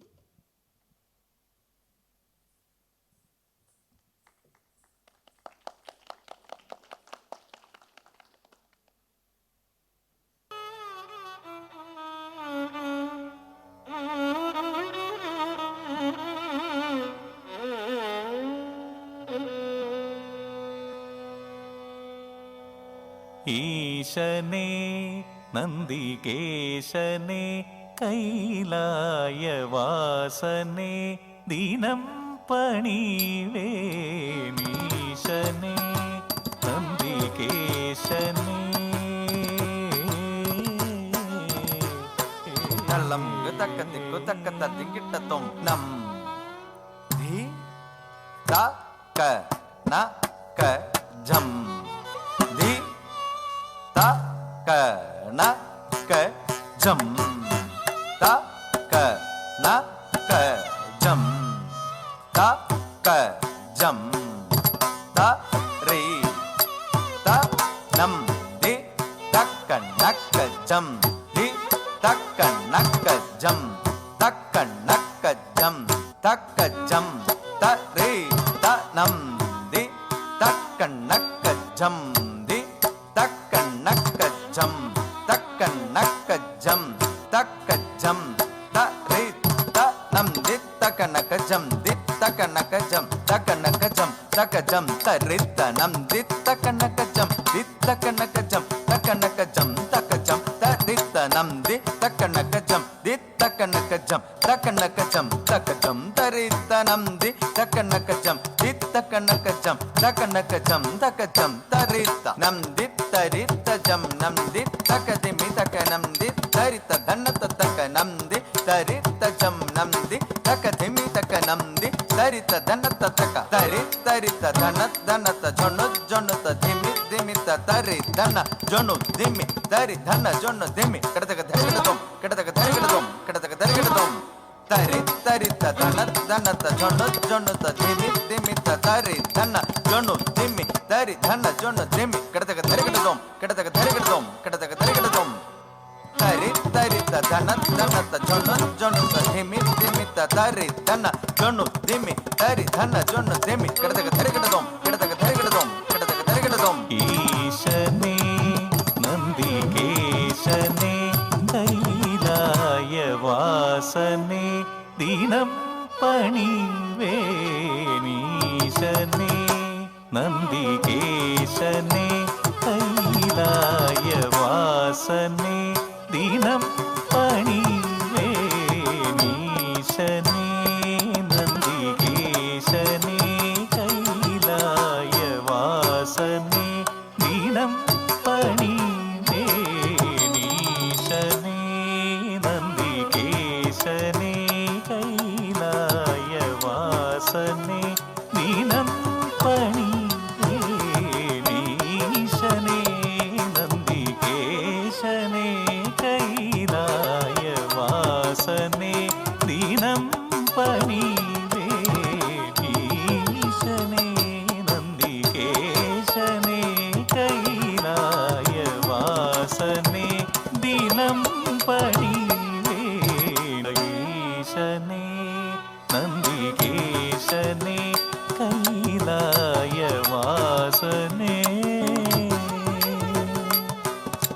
നീർത്തപം പുരിന്തവനീ ഓം നമഃ ശിവായ.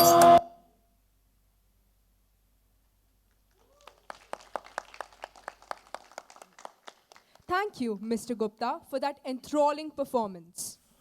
Our next speaker, Anushka Duraivelu, is a 16-year-old student who lives on creativity and caffeine. With a love for art and writing, she's always seeking new ways to express herself and challenge the status quo. Known for embracing change in every aspect of her life, Anushka shares in her speech today how discomfort, rather than being something to avoid, can be a powerful guide towards self-discovery and growth.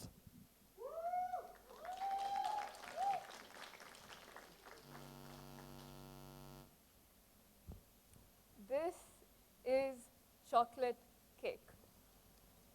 Delicious looking chocolate cake, right? Would you all eat this cake if I told you that it had been poisoned? No, right? I really hope not. And let's say you do. Let's say you choose to take a bite of this poisoned cake. Now, would you blame this cake if you got sick? Any no's, please? No, right? Of course not. Then why do you and I, us humans, keep things in our lives that we know are no good for us and then blame them for the consequences that we brought upon ourselves? That is a classic example of cognitive dissonance. Fancy words, I know, but a rather simple concept. Cognitive dissonance is when our actions don't align with what we know is best for us. It's that feeling of unease when you know something needs to change, but you're either too comfortable or you're too afraid to take that step. We see it everywhere, come on. From the unhealthy habits we cling to the toxic relationships we tolerate, or even those outdated beliefs that we just can't let go of. Hi, I'm Anushka, and if there's one thing I'm known for in my household, it's that I'm always changing. Whether it be my furniture, my career goals, or even my personality. No matter how exhausting it may seem, Anushka is always changing. Now, speaking of change, imagine this dissonance amplified during times of change.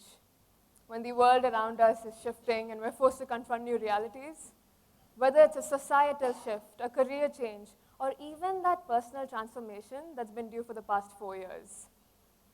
It's in these moments of change that the discomfort of cognitive dissonance is intensified. We're caught between the pull of what's familiar and the push of what is necessary. But hear me out.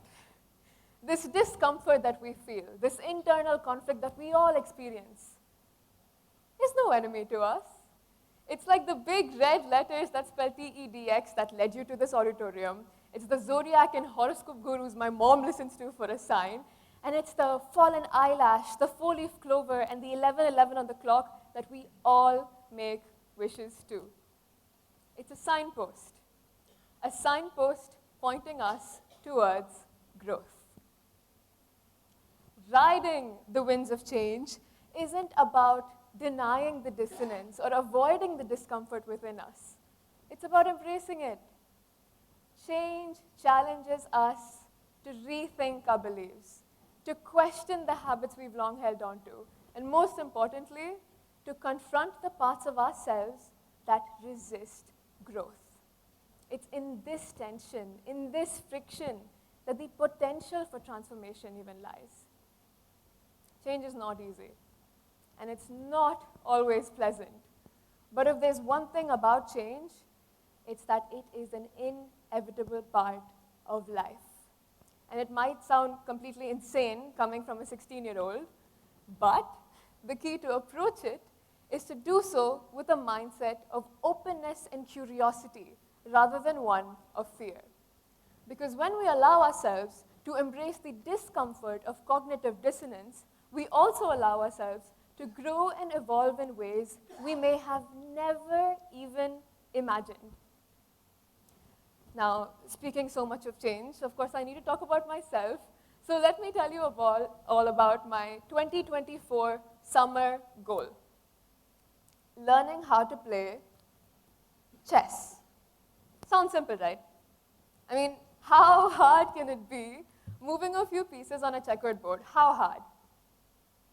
Well, I learned the hard way that chess is a lot like math, or actually a lot like life even. Way more complicated than it looks. There's strategy, there's foresight, and most importantly, there's the ability to adapt when your carefully laid plans go south. Picture this, me and Nishka sitting in front of a chessboard. This chessboard, if you will. I've got the Queen's Gambit background music playing on full volume, and I've told myself, Anushka, you're a grandmaster in the making. I've got my queen, the most powerful piece on the board, the queen, and I'm ready to charge. But out of nowhere, practically out of thin air, my knight gets cornered. My rook is trapped. And my queen, the most powerful piece on the board, my queen, is starting to look more like a damsel in distress. And staring at my damsel in distress, I realized something. I realized that chess is a game of constant change. Everyone starts with a plan. But as the game unfolds, you are forced to adapt. You are forced to rethink your strategy. And you are forced to make moves you would have never anticipated to make. It's like riding the winds of change in real time. One moment, you're gliding through it, and the next, you're barely holding on. But as my parents say, hi, Mom and Dad, isn't that the beauty of it? Every piece on the chessboard has its own way of moving, its own strengths, its own limitations, its own weaknesses. The knight can leap in unexpected directions. The bishop glides diagonally across the board. And the pawn, the most humble piece on the board, the pawn, has the potential to become anything it wants, if it's brave enough to move forward.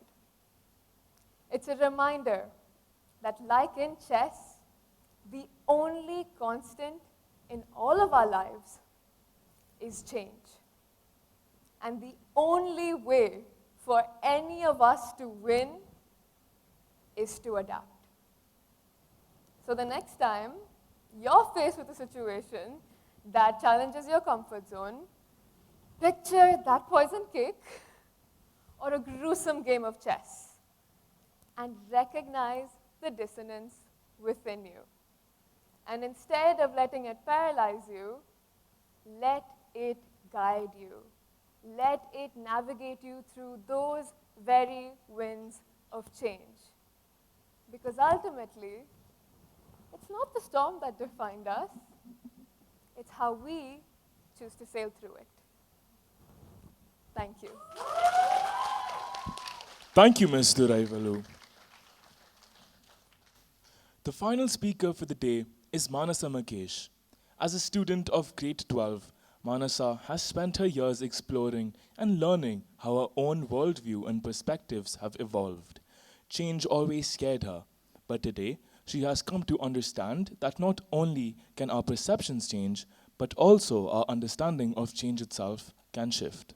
Today, she would like to share her insights on how our perception of change can transform.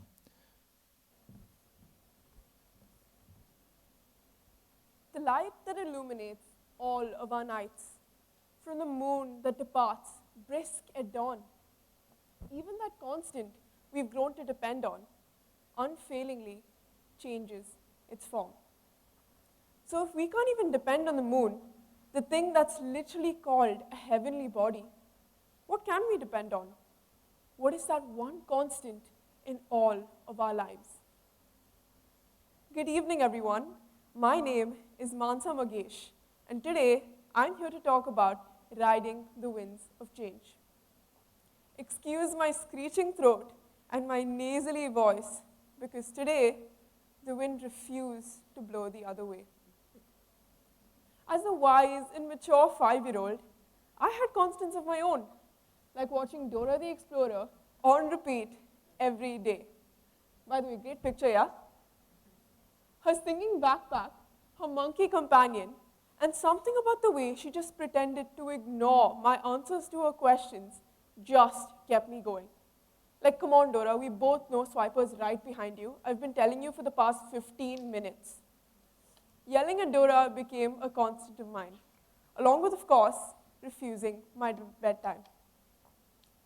But then, as life demands, I grew up. I started a new, sophisticated phase of my life. Boy bands. I used to be obsessed with the infamous One Direction. I knew all their songs, word for word, their hairstyles through the years, and even their mothers' names. One of my older friends had told me, this is just a phase, you will grow out of it. Something about that statement made me so angry. I never wanted to stop liking them, and never thought I would. I mean, what other pastime does a 12-year-old have? But then, as it turns out, she was right. From then, new phases kept coming and going, and I never batted an eye. But as we grow up, change becomes something so much more personal. It becomes about our personality, our appearance, our mental health. There was the story of a man who had adopted a fish. As anyone would with a small fish, he put it in a small jar and fed it well. As days went by, the fish kept growing in size, and so the man shifted to a larger, rounded glass bowl. As more time went by, the fish kept growing, and the man kept shifting it to jars of ascending sizes until he finally had to let it go. In the same way, we outgrow people. There was nothing wrong with the man, nothing wrong with the fish, and nothing wrong with the bowl. Change in time proves them to be incompatible. When people cannot grow together, they are only bound to grow apart. Think of your life as a closet. The more and more clothes we buy, we donate the ones that don't fit us as well anymore. So it becomes someone else's turn to try on their new clothes and your turn to try on yours. Okay, but what if I miss my old clothes? What if I want my old clothes back? What if my new clothes don't suit me as well? These questions can only be answered if you tear that tag off and make it official. Sometimes, when we keep testing the water gets too cold before we can actually jump in. Okay, but what about the changes we try and make to the world? I was a very shy and timid child and thought of what her first word should be before even saying it, only for it to be Amma. I meticulously planned my life, made backup plans for things to just go its own way. I didn't realize that the world didn't revolve around Mansa. The world didn't plan itself the way Mansa did. And when things didn't go my way, I spiraled and could not for the life of me work under pressure. That young and naive 16-year-old, yes, I'm 16 and a half, didn't realize that the world doesn't revolve around her. Another thing people often fail to address is how our perception of people changes. No, I'm not talking about the outgrowth of someone, but how we perceive them before even getting to know them. One of my best friends today, who I just met last year, used to be someone I didn't like very much. And it's the silliest kind of dislike, where based on a single sentence she said, I assumed that she was arrogant and conceited. Little did I know that that girl was going to be a huge part of my small world. The girl who I thought was condescending and smug is the same one that's cheering me on my first TED Talk today. And funnily enough, she once thought the same of me too. From this, I realized that people don't need to change for their perception to. Us humans judge way too fast, maybe as a defense mechanism. But I think we should learn not only to not judge a book by its cover, but be willing to read a book with blank pages.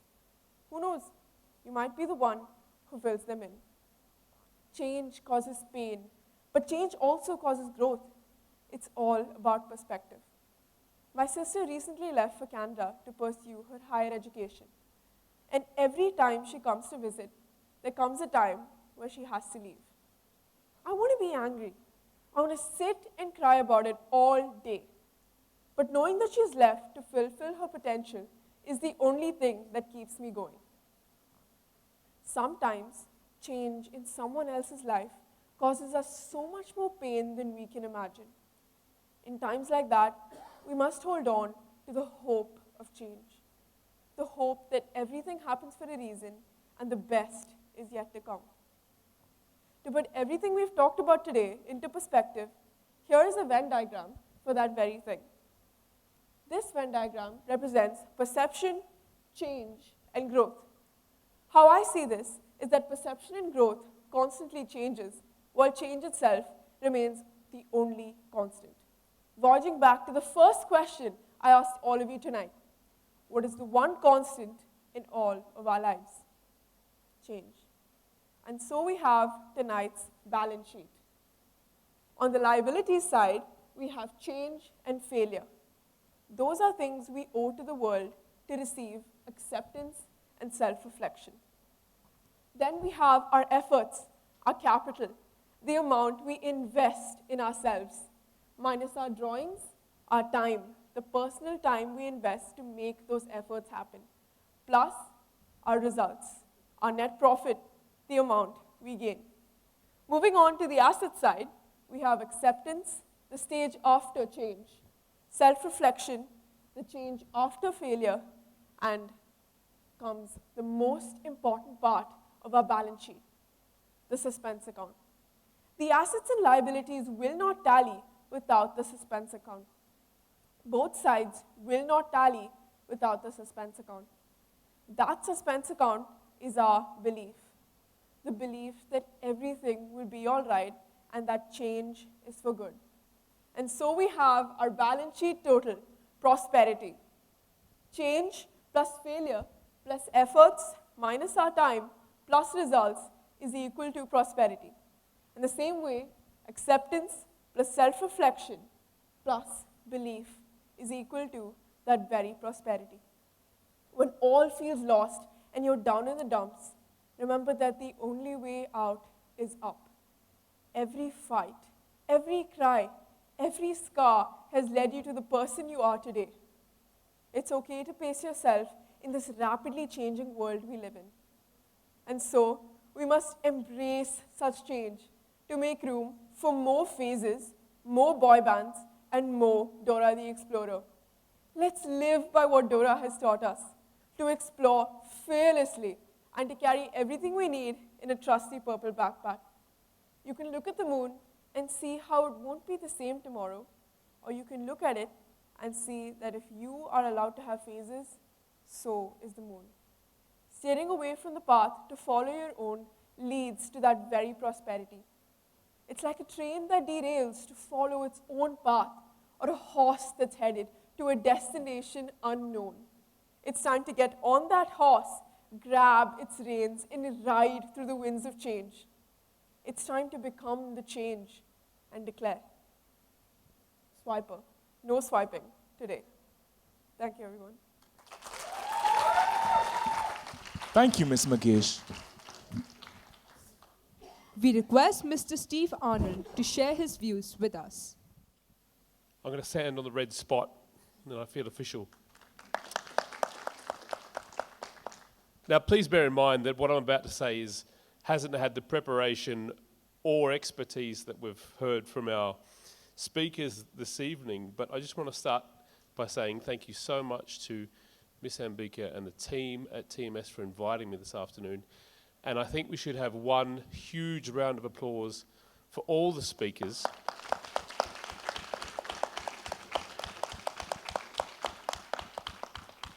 Because what we've heard has been so inspiring and so thought-provoking. I'm a big fan of thought provocation. And so I was paying attention to the sorts of things that I was thinking and feeling while our speakers were speaking. And I was reminded of this story, and the story kind of runs over decades. So I'm quite old. I'm in my 40s now, and in the 1990s, when I was a teenager, this was before streaming music, you had to go out and buy physical albums. You had to buy these things. Let me explain it to the young people. They're called CDs. And they're shiny little discs. And the thing was, as a young person growing up in the middle of nowhere in Australia, CDs or albums were really expensive. See, when we talk about changes and money, usually we talk about things increasing in value, monetary value. But CDs have gone the other way around. They used to cost me $30. $30 for a single CD, and when you're 15, that's a lot of money. So I used to do jobs around the family farm. I used to deliver papers. I used to wash cars. I used to do whatever it took to save up enough money to go to the store and buy my favourite Nirvana CD or Smashing Pumpkins or Metallica or all this angry, loud music that I used to like when I was a teenager. And then, so this was sort of a staple. These things held a great deal of meaning to me because I had to work hard to get them. But then time went on and MP3s became a thing, so we're all listening to the first iPods and things like that. And so these CDs became worthless, and they gathered dust, and they're probably still stored in my parents' shed somewhere in the back blocks of Australia. And if you fast forward about, I don't know, probably 15 years or so, and I'm probably more than that, maybe 20 years, and I'm in my mid-30s, I was living in the UK, and I was shopping one day, and I walk into a second-hand store, and I see this rack of CDs, and they were all the CDs that I spent so much money on as a youth. But they were 5 for £1. So you get 5 CDs for £1, and I thought, I can't pass this up. So I started buying them again because they were so cheap. And I had this weird theory that because, again, sorry young people, vinyl records, they've gone up so much in value. I thought CDs are bound to do the same. If I invest in these CDs while they're cheap, I'll wait until they're worth a lot of money and then sell them on. So I went home all excited and I said to my wife, look what I found. And she sort of stared at me and then tried to bring me back to reality. But I kept buying these CDs. Every time I go out shopping, I'd find a bargain and I'd bring a few home. Until eventually our little storeroom in our house started filling up with these CDs. And my wife was getting less and less amused at this collection that was building up. And so eventually we decided we were going to move to Dubai. And when you move, as it was, people on the stage have talked about this evening, you have to decide what it is you're going to bring with you. And so what we did is we had the removalists come around. We thought this change is a really good opportunity to leave things behind, to sort of cast off the things we don't need anymore. And so we had a removalist come around to look at our belongings and then give us an estimate in terms of how many boxes we'd need to ship our belongings from the UK to Dubai. And before he came, my wife sat me down and said, I want to talk to you about something. I said, yeah, go on. She said, CDs aren't coming with us. I said, what? I said, I've explained it to you. They're going to make us millionaires. And she said, they are gathering dust. We don't even have anything to play them on. They're a waste of space. They're not coming. I said, okay, fair enough. So the removalist comes around and he says, this is how many boxes we're going to give you. And it was a really interesting process because each of my children, I gave them a box and I said, this box is for your toys. Now, anything that doesn't fit in this box, you have to either give away or you can try to sell it or we're not taking it with us. And that was a really interesting experience for them and for us. We had to decide what to keep. But see, because of gender stereotypes, one of my jobs with these boxes, each box had a maximum weight of 35 kilograms. And we didn't have any scales that we could accurately measure them on. So my ingenious solution was before we taped up the box finally, I would stand on the scales and weigh myself, hop off the scales, pick up the box, stand back on the scales and do the maths and see how much it weighed. And then, if it was under 35 kilograms, I'd tape it up. And then I thought, well, no one's watching here. So if it was slightly less than 35 kilograms, I'd just go and get a few CDs and just slip them in the box and then tape it up. And I did that, and eventually all the CDs made their way into boxes. And I thought, this is the perfect crime. Anyway, fast forward again. About 8 weeks later, the boxes hadn't arrived. We were in Dubai, but the boxes weren't. And I get a phone call from my wife one day while I'm at work. She said, oh, the boxes have just arrived. And I said, don't unpack them. And she said, no, it's okay. You're at work. I can do it. They're not that heavy. I'll sort it out. And the blood sort of drained from my face. And I got home and she just stared at me. She said, I found all the CDs. I said, I understand. But the point of the story is, if I was to give you a box and said, okay, you're going to go through some sort of change in your life, and the only things you can take with you is what you can fit in that box, we would all choose different things to fit in that box. because knowing what to keep is one of the most important parts of change, elements of change. Arguably more important than what you leave behind is what you choose to keep.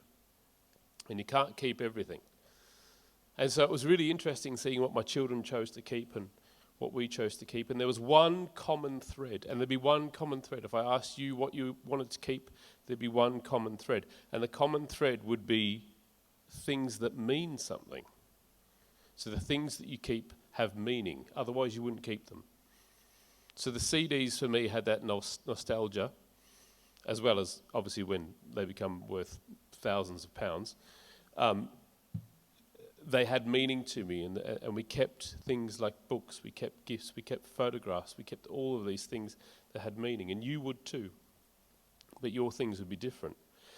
And now the people on stage here spoke so beautifully about changes through time and how to approach changes.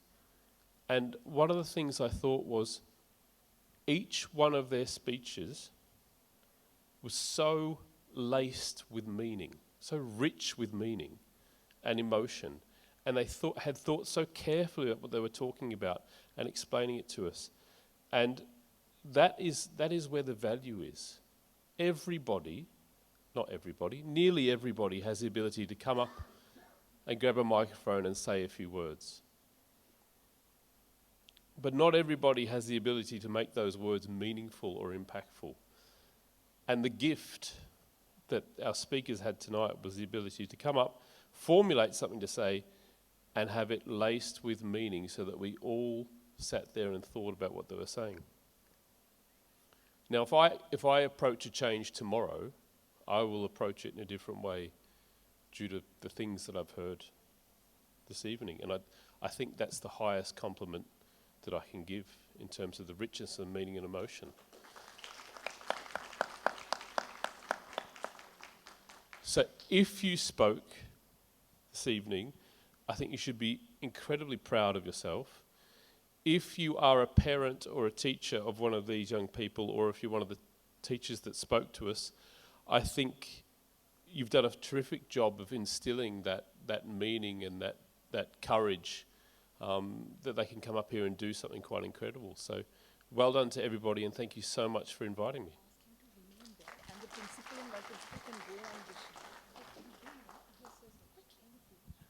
Thank you, Mr. Arnold.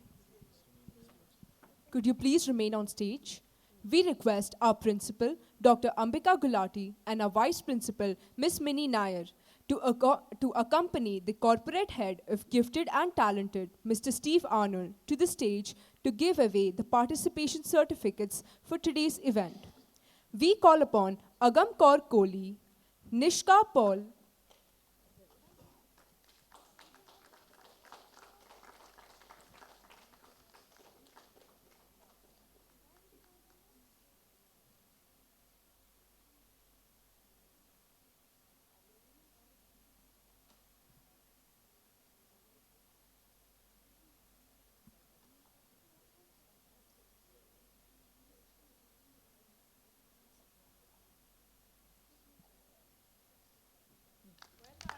Ms. Sonali Banerjee,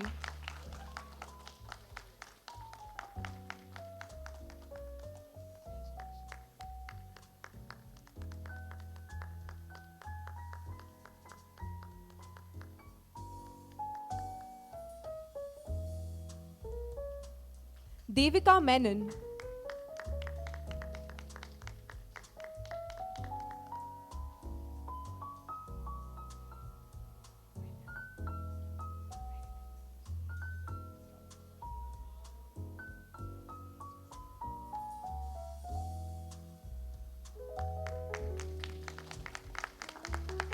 Syed Azam,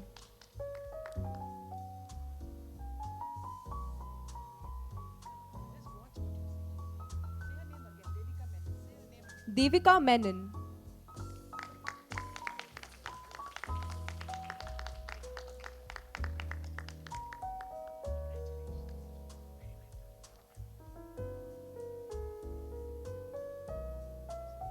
Syed Azam,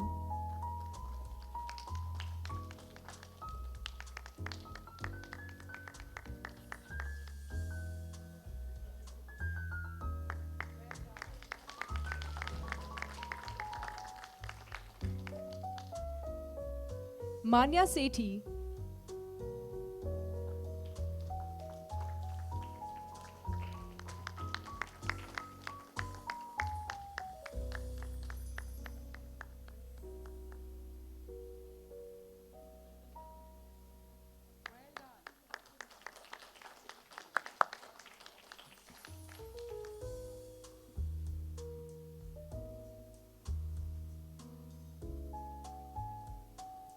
Ryan Mukaddan,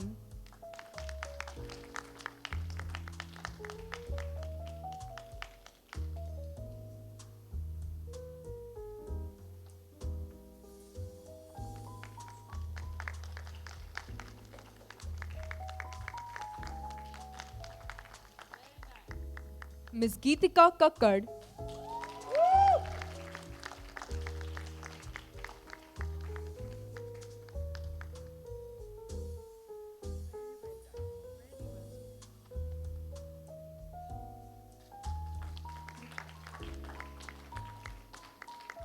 Anishka Duraivelu,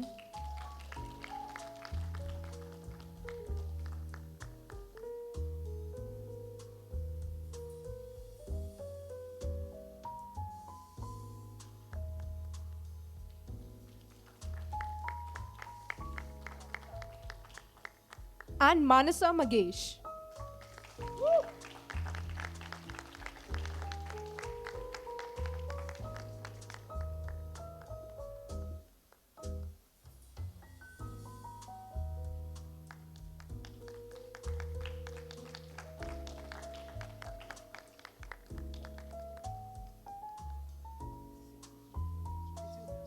Please resume your seats.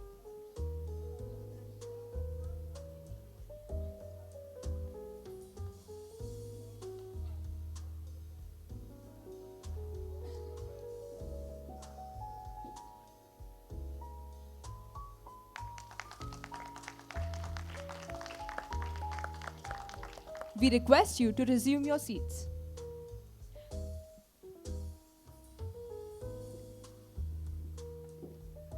As an ancient Chinese proverb wisely puts it, when the winds of change blow, some build walls while others build windmills. Change is inevitable, and how we respond, whether we embrace it with courage and move towards success or shrink away in fear, is a choice we all must make. I would like to extend my heartfelt thanks to our guest, Mr. Arnold, as well as our 8 student speakers and 2 teacher speakers for their inspiring and thought-provoking words. Congratulations on delivering such impactful speeches. I also want to take this moment to express my gratitude to Team TMS for their tireless efforts in making this event such a success. Please rise for the school song.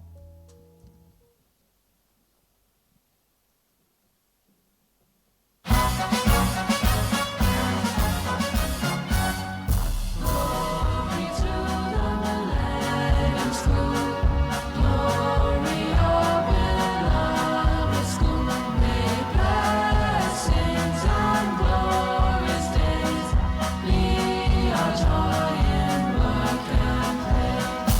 In God's name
Please be seated.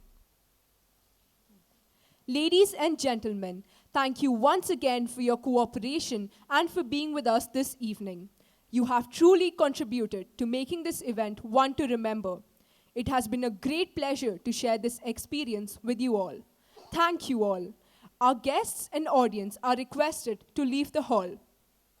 We request the participants to congregate at the stage for a picture with our principal.